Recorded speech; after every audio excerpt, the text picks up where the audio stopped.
Okay, there are a couple of important things about this week's lesson that I just want to make note of for you guys before I get started on the lesson. First of all, notice the due date. So typically I've been giving you guys a week to do your assignments. I assign on Monday or Tuesday, and I give you until the following Monday to get your work turned in. But if you look at the web page for this week, you'll notice that the due date for this assignment and for this lesson's assignment is Thursday. Okay, so I'm giving you a little bit shorter time to get it in for this week. You have until Thursday. The reason why, I know you're probably wondering why the shorter amount of time. The reason why is because our seniors are going to be finishing up soon. So the second kind of important announcement I have for you guys has to do with seniors and non-seniors. So if you are a senior, this is your last lesson, which is one of the reasons why the due date is this Thursday, because the 26th is the last day for seniors.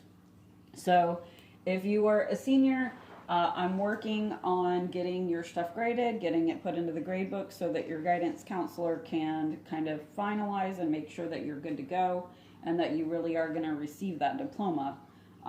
So due date is Thursday. Seniors, this is going to be your last and final lesson and assignment that you need to get into me. Non-seniors, if you are not a senior, this is one of the last assignments, but you're still going to have a few more things to do after this. So if you are not a senior, you need to be expecting a new assignment on Thursday. Typically, when I make an assignment due, the same day that the assignment is due, I will typically post a new assignment that same day.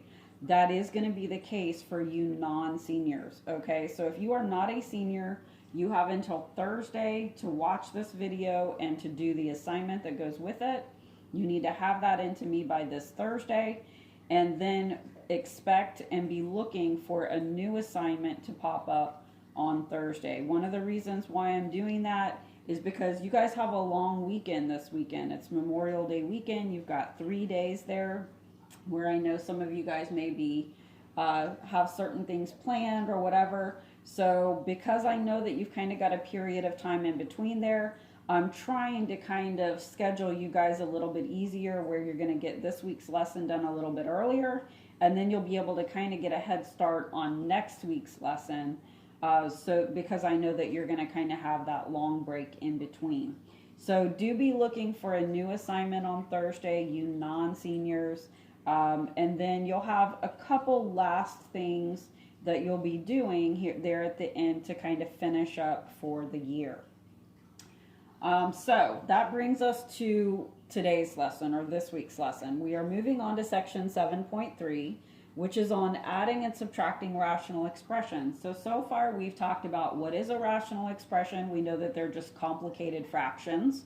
We've talked about how to simplify a rational expression. I gave you actually notes on the board for that. There's 3 steps for simplifying: factor completely, cancel out what you can, and state restrictions. And then in 7.2, we talked about how to multiply and divide rational expressions.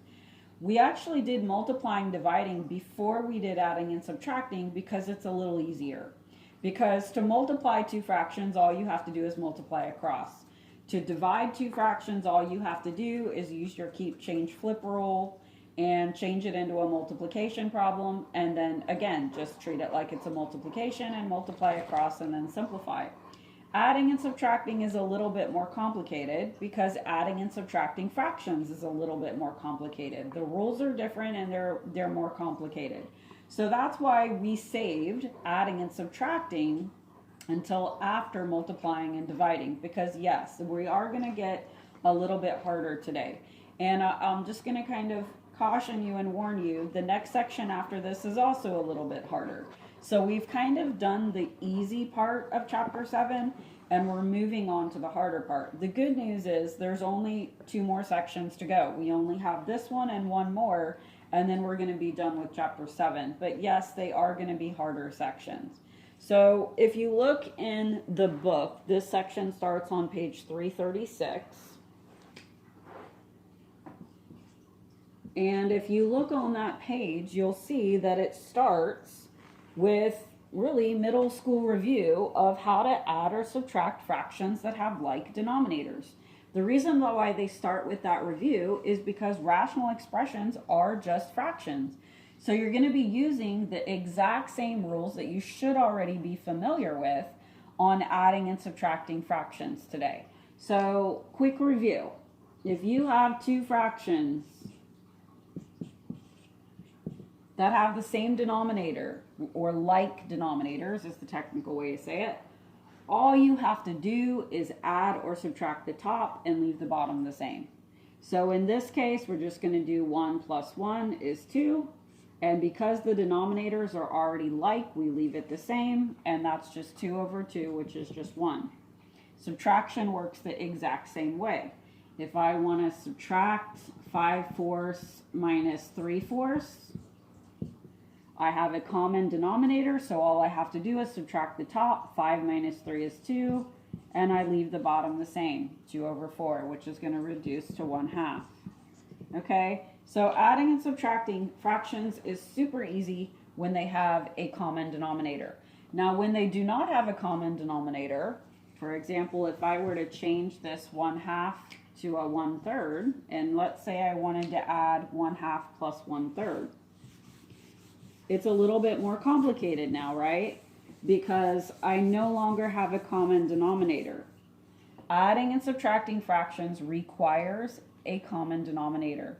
So in a case like this, you have to do something to those fractions to get those denominators to look the same. In an easy case like this, you just find, you multiply each fraction by whatever you need to get that denominator to become the same.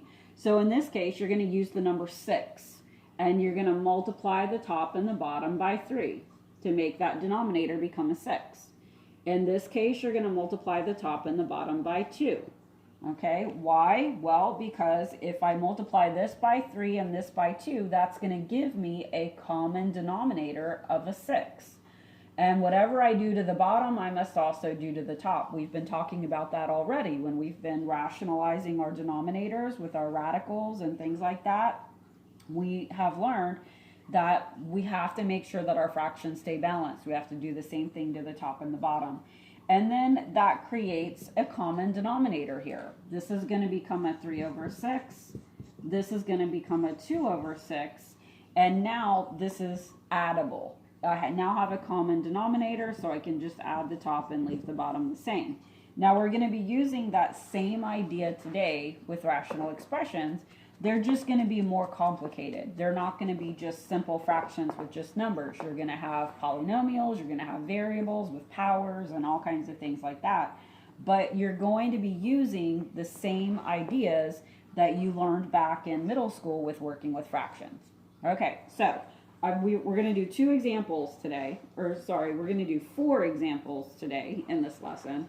We're going to do 2 that have common denominators, and then we're going to move to the harder ones, and we're going to do 2 that do not have a common denominator. So we're going to kind of do 2 of each kind. There's a whole bunch of examples in this lesson. Feel free to read through and look at all of the examples and all of the notes and everything. But for time's sake, I have picked out 4 examples that we're just going to go straight to and do together. And we're going to start with example 1A. That's going to be our first problem. Example 1A.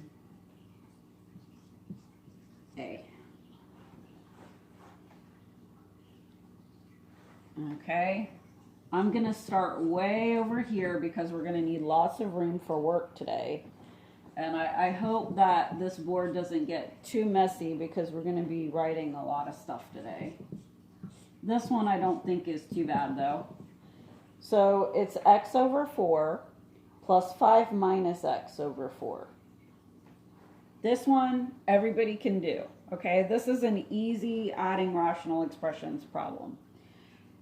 Couple of things you need to notice. First of all, you're adding 2 fractions. Yes, they look more complicated. They are rational expressions. They have variables in them. But really it comes down to these are just 2 fractions that you're adding. So you have to go back to middle school and say, okay, what are the rules for adding two fractions? First rule is that you have to have a common denominator. Well, you do. You have a common denominator of 4 here. So you're really good to go. You're ready to add these two fractions. All you need to do is add the top, leave the bottom the same. So we're going to add the x plus the 5 minus x all over that common denominator of 4. I'm adding the top and I'm leaving the bottom the same. Now, remember that you always want to simplify your answer. If they're just numbers, you try to reduce it if you can. If they are expressions with numbers and variables, then you want to try to simplify it as much as you possibly can too. I see an x and a minus x. So I know that that x minus x is going to cancel out and go away. And that's going to leave me with just a 5 on the top over that 4 on the bottom. I don't see anything else I can do to that. Okay, it's reduced. This is a perfectly acceptable answer. Now I know I've been hounding you guys about always stating restrictions when you're done. You simplify your answer and state restrictions. There's no restrictions on this problem because there's no variables in the denominator. So since I don't have any x's below in the denominator, there's no restrictions for this problem. So we're starting out fairly basic. This one is not a super complicated one. Everybody should be able to do this one. Okay, so let's do another one then. Let's go to example 1C. I can't do all of the examples, so I'm just picking and choosing. So now I'm going to example 1C. Little bit more complicated. But the cool thing about this one is that it still has a common denominator. It's a more complicated denominator, but it's still a common denominator. So we have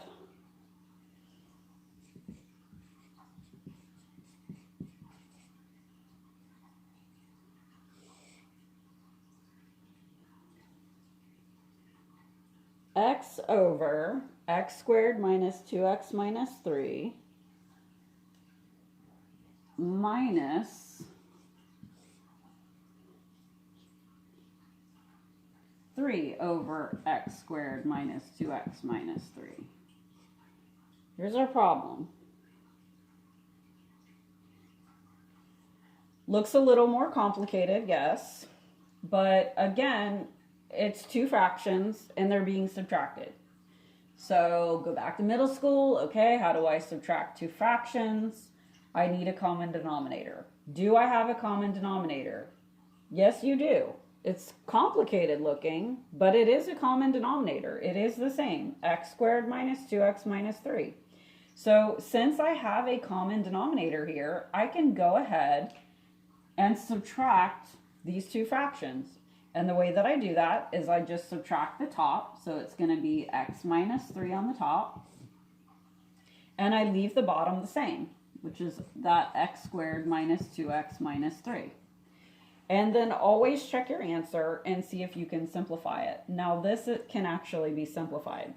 So go back to the section 7.1. One of the very first things we talked about when we first started talking about rational expressions is that you always have to simplify your answers. And there's 3 steps to simplifying your answers. The first step is to factor completely. If you look at this bottom, that should look like something that's factorable to you. This can be factored using FOIL backwards, okay? So we're going to leave the x minus 3 alone on the top. It's perfectly fine. But then we need to factor the bottom. And we're going to factor it using the FOIL backwards method, which means 2 sets of parentheses. And then we have to figure out the missing blanks, right? Remember this? So first times first has to multiply to first, which is an x squared. So I need an x times x there to get that to multiply to my x squared in the front that I have. And then I need to figure out the signs. The signs are going to be a plus minus. Why? Because when I multiply last times last, I need it to multiply to last, which is negative. So the way that I'm going to get that to multiply to a negative is make one positive and one negative, and that will multiply to the negative that I need in the back. And then to figure out these last two requirements, it's got to multiply to last but add to the middle. So I need a positive and a negative number that's going to multiply to -3 but add to -2.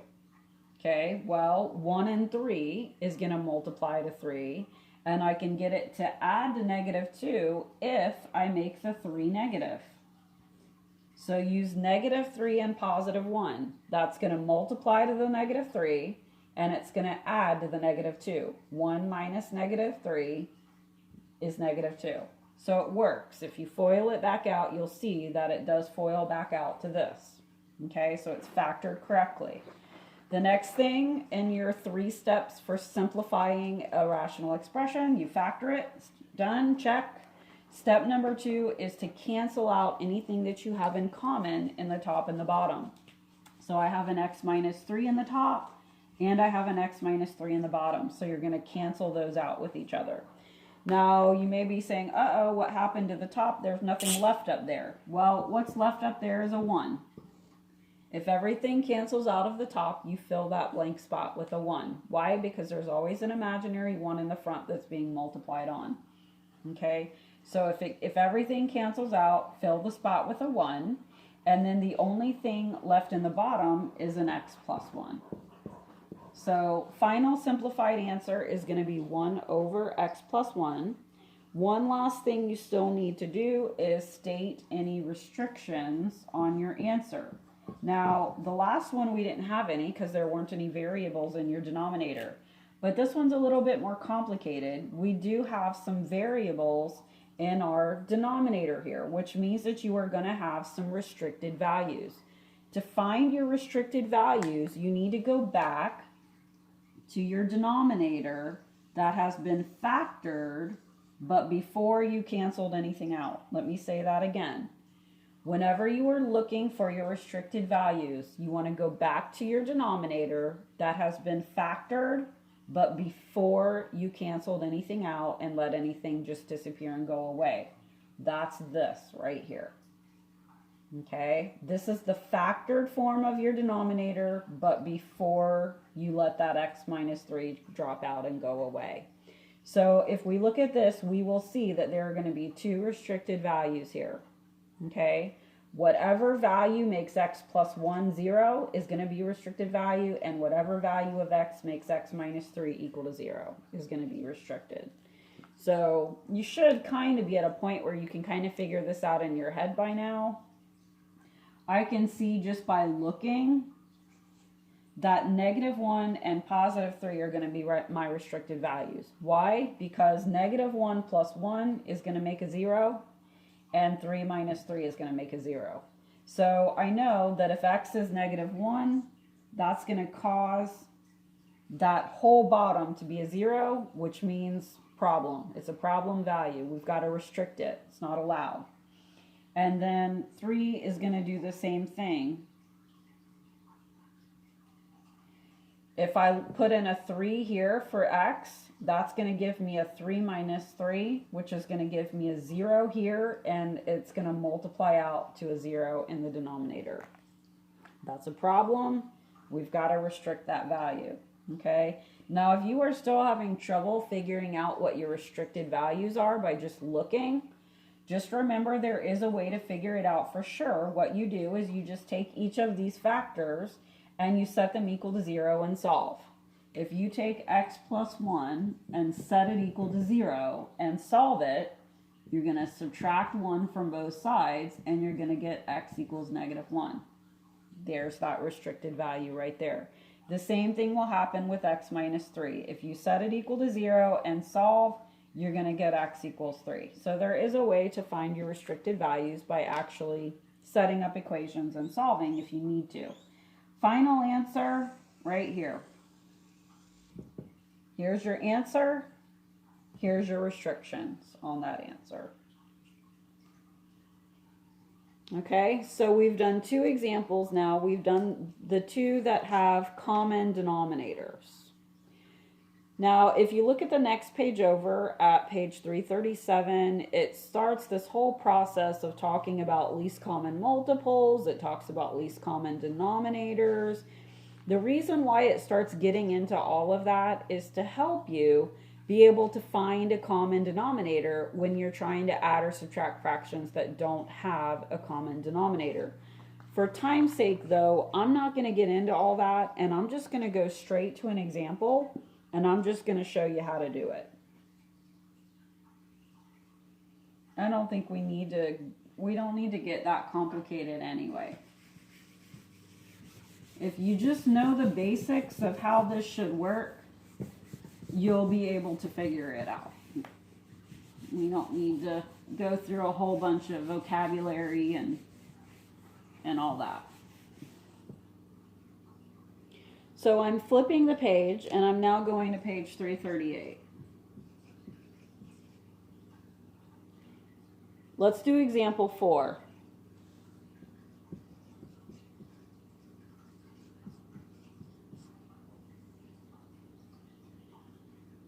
Okay, so this is going to be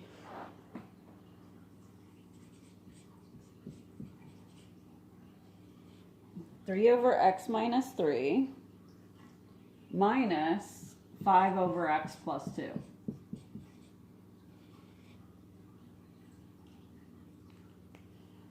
Page 338, example 4. Okay, so you may be looking at that and saying, well, that doesn't look that much worse than the first two that we did. And you're right, at first glance, it doesn't really. But if you look a little closer, you'll see why I'm saying that this one is harder. Look at your denominators.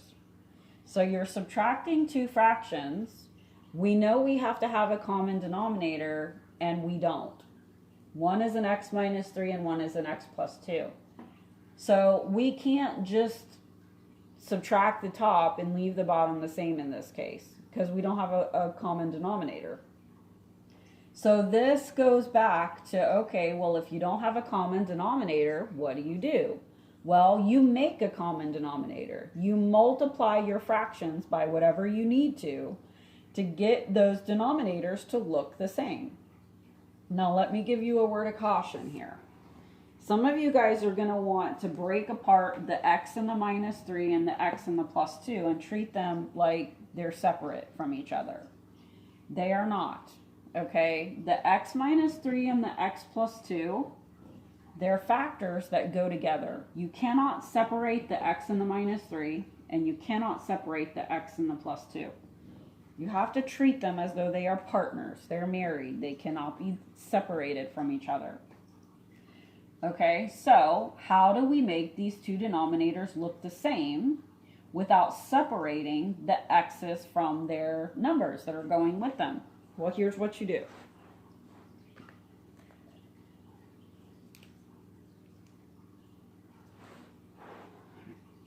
I have an x minus 3 here, but I'm missing this x plus 2 that's over here. I somehow need to make these look the same. So to try to make these denominators look the same, what I'm going to do is I'm going to add an x plus 2 over here, or well, really I'm going to multiply it on. But I'm going to multiply an x plus 2 over here. Now you have to remember, whatever you do to the bottom, you must also do to the top. So what I'm going to do is I'm going to multiply the top and bottom of this fraction by x plus 2. Now, I still don't have a common denominator. I've got an x minus 3 times x plus 2 and an x plus 2. But here's what you can do. What if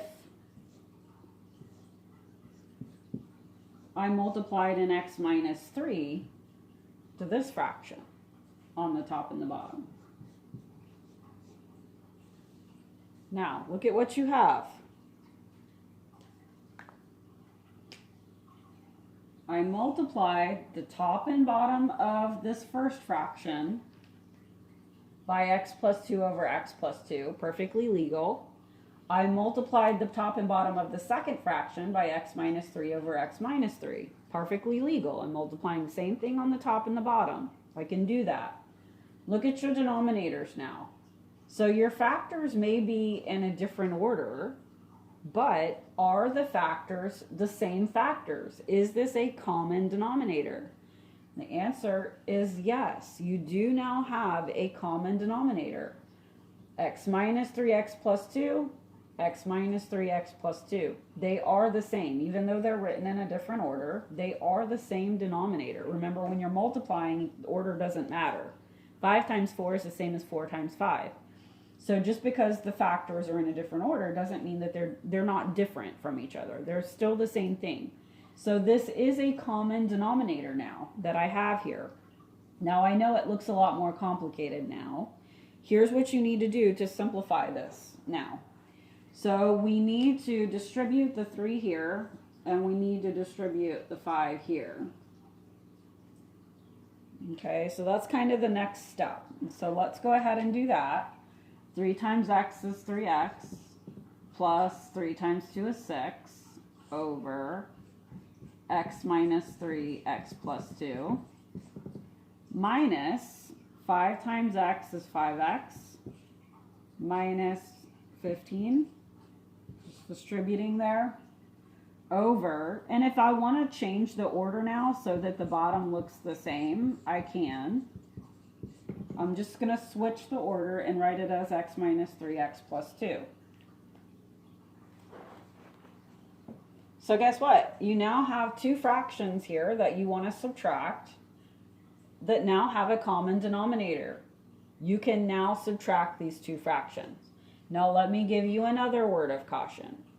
You are subtracting fractions. And in this case, you are subtracting this whole thing. So you must distribute this minus when you subtract.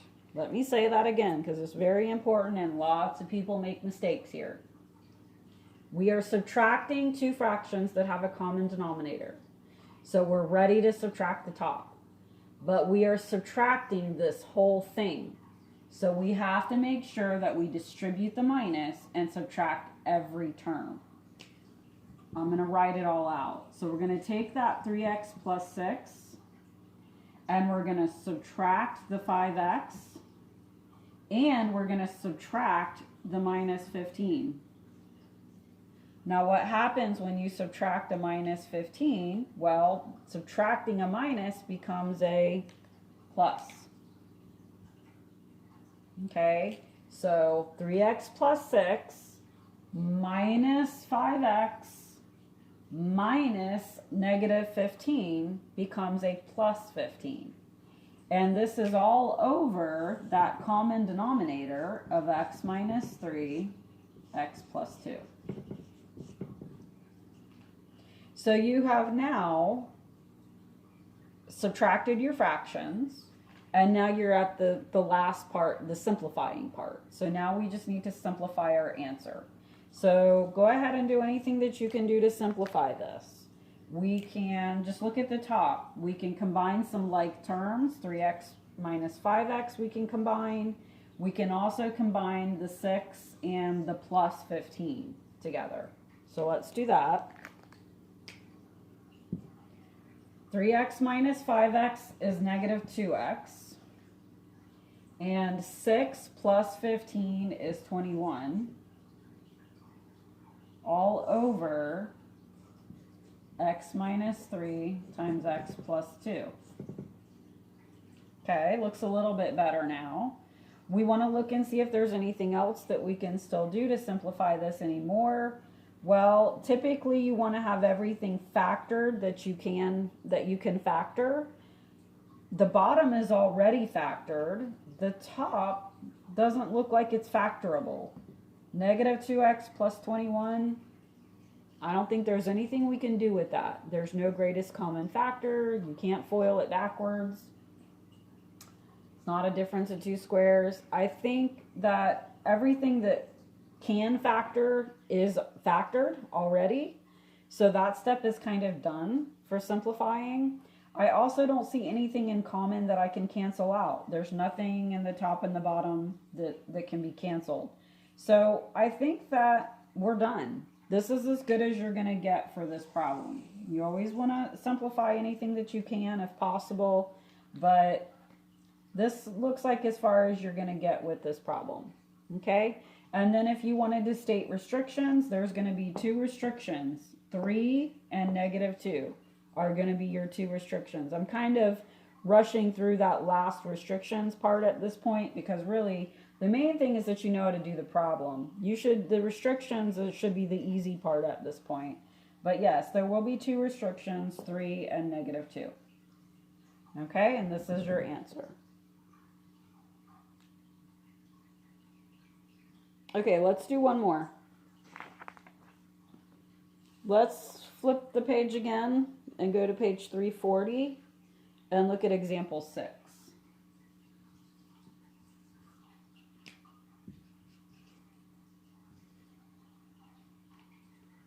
This is going to be our last one. And then if you feel like you still need more, just finish reading through the rest of those notes and examples if you need to.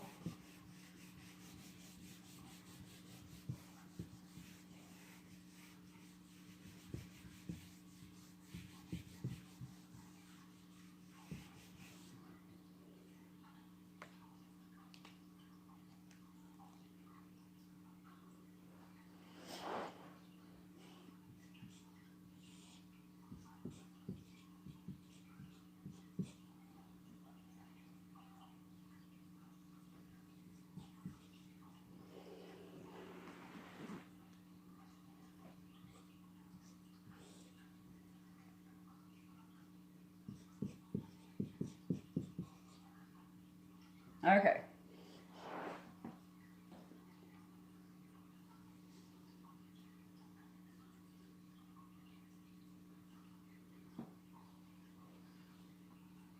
So once again, we're subtracting fractions.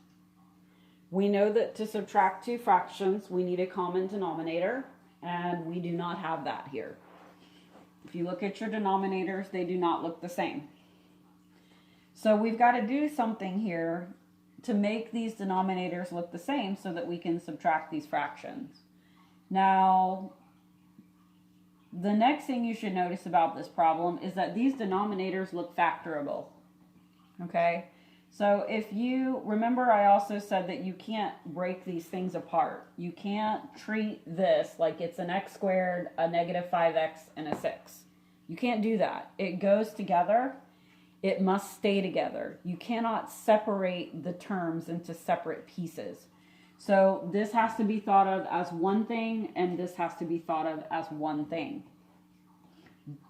Gonna be very complicated if you start just multiplying each side by the whole expression. So what you want to do with something like this is factor your denominators. If your denominators can be factored, do it. Okay, that's always going to be your first step. The reason we haven't done that in any of the problems we've done so far is because none of your denominators were factorable so far. But if you have denominators that are factorable, that does need to be your first step. Okay, so both of these look like FOIL backwards problems to me. So that's going to be our first thing, is going to be to factor these denominators using FOIL backwards. Okay, so x over, break this down into two sets of parentheses. First times first has to multiply to first, so that's got to be x and x to give you that x squared in the front. Now figure out your signs. I need the signs to multiply to a positive but add to a negative. Well, the only way to get two things to multiply to a positive but add to a negative is to make both of them negative. Two negatives multiply to a positive but add to a negative. Now, numbers have to multiply to last but add to middle. So I need two numbers that multiply to 6 but add to 5. 3 and 2, obviously, are going to multiply to 6 and add to 5. Double check, make sure it works. In this case, it really doesn't matter where you put the 3 and where you put the 2, because they're both just x minuses anyway. So -2 and -3 is going to add to -5, and -2 times -3 is going to multiply to +6. Now let's do the same thing with the second one. So bring down the minus, 1 over, and now let's factor this denominator. FOIL backwards, two sets of parentheses. First times first has to multiply to first. That's got to be x and x to give me that x squared. Figure out your signs. Last term is negative, so I need a positive and a negative to make that multiply to the negative in the back. And now I need two numbers that are going to multiply to a -2, but add to a -1. Okay? So obviously I've got to use 2 and 1 to get it to multiply to 2. And then I have to figure out the signs. If I wanted to add to -1, I need the 2 to be negative and I need the 1 to be positive. -2 times +1 will give me the -2 that I need here. -2 plus 1 is going to give me the -1 that I need here. Okay, so I have now factored my denominators. Now they're still not the same. I still don't have a common denominator. They don't look exactly identical to each other. But look, because you now have some similarities. You've got an x minus 2 here and an x minus 2 here. That's good. Remember, you're looking for a common denominator. You need these denominators to look the same. And they kind of sort of do. You do have an x minus 2 in common. The problem is you've got an x minus 3 here that's not over here. And you have an x plus 1 here that's not over here. So guess what you can do to make them look the same? Just put them where they need to go. So if I have an x plus 1 here that's not over here, multiply it on. Just remember, whatever you do to the bottom, you must also do to the top. So I'm going to multiply the top and bottom of this one by x plus 1. Now, so I need to make these look the same. So I now have an x plus 1 in common. I also have an x minus 2 in common, but I have an x minus 3 here that I'm missing over here. So guess what I'm going to do? Hold on just a sec. I'm going to make more room here. What I'm going to do is I'm going to multiply another x minus 3 over here. And whatever I do to the bottom, I must also do to the top. So guess what? I have now created two fractions that have a common denominator.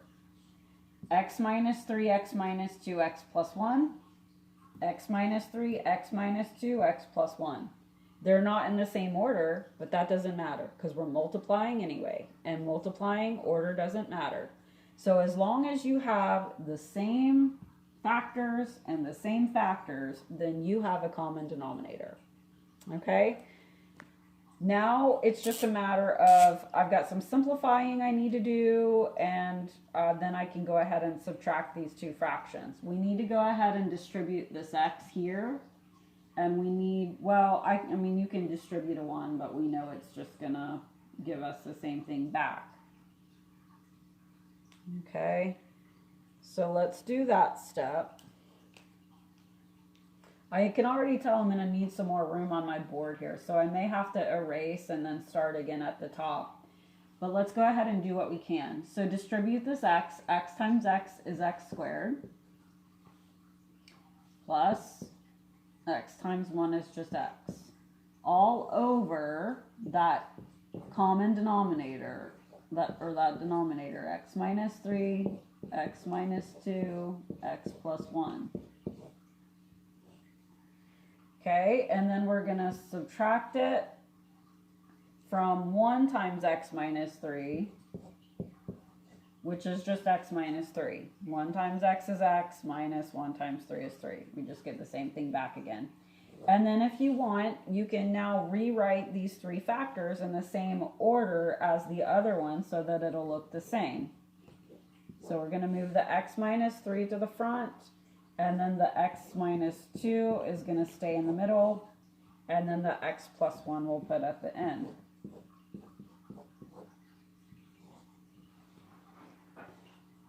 So guess what? We now have two fractions that we want to subtract. And they have a common denominator now of x minus 3, x minus 2, x plus 1. They look exactly the same on the bottom. So these two fractions can now be subtracted. Now be careful again, because when you go to subtract the tops, you're subtracting an x minus 3. You are subtracting that whole expression. So you have to, again, distribute that minus. So you're going to subtract the x and you're going to subtract the negative 3. Okay? Now, we've run out of room and we still have a couple more steps here. So what I'm going to do is I'm going to erase the top. And I'm going to come back up to the top and I'm going to continue the problem. So don't get confused by that.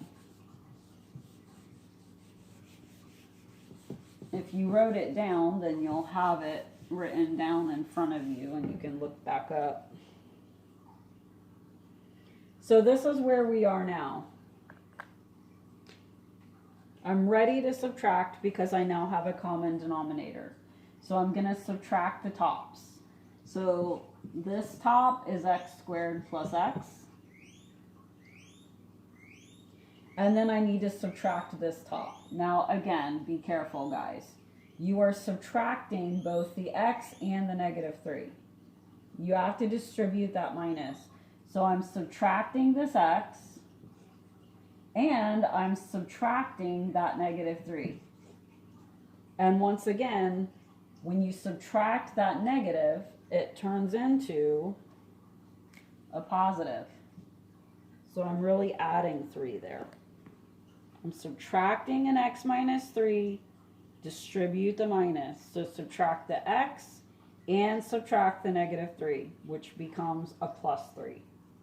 All of that is going to be over your common denominator of x minus 3, x minus 2, x plus 1.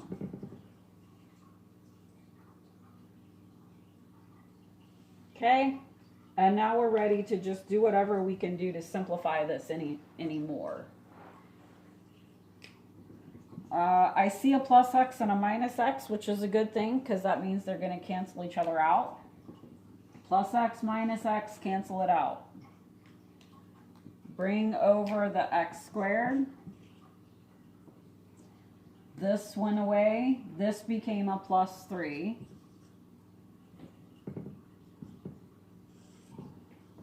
So I get an x squared plus 3 on the top.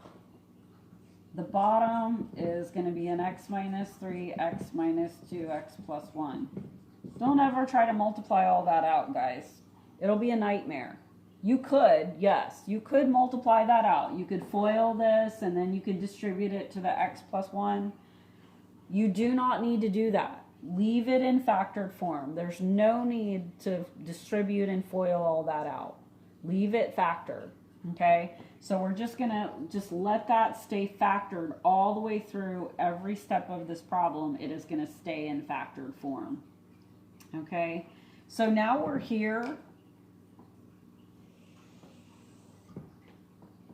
And I think we're done because we want to simplify this as much as we can, which means that we want to factor it as much as we can. Well, the bottom is already factored, and the x squared plus 3 is not factorable. You can't factor x squared plus 3. So you factored all you can factor. There's nothing here that you can cancel out in the top and the bottom. So you're good. The only thing left is to list your restrictions. So your restrictions here, there's going to be 3 of them because you have 3 factors in the denominator. So your 3 restrictions are going to be 3, 2, and negative 1. Because 3 minus 3 will give you a 0 here. 2 minus 2 will give you a 0 here. And negative 1 plus 1 will give you a 0 here. So these are the 3 values that will give you zeros in the denominator. So those are your restrictions. Okay? So answer, restricted values. All right? So we've done 4 examples. 2 with common denominators, 2 without common denominators. Those are your harder ones. Look at the rest of those examples if you need to. Work on the assignment. Email me if you have questions and you need any help. Remember, it's due on Thursday, so you do need to get this done a little bit quicker. You will have another new assignment posted on Thursday on the webpage, so keep up with it. Keep checking it. If you're a senior, this is it. So get it done, get it turned into me by Thursday, and then you will be done for the year. Okay, and best wishes for the future. I know you guys are going to be awesome. All right, I'll talk to you next time.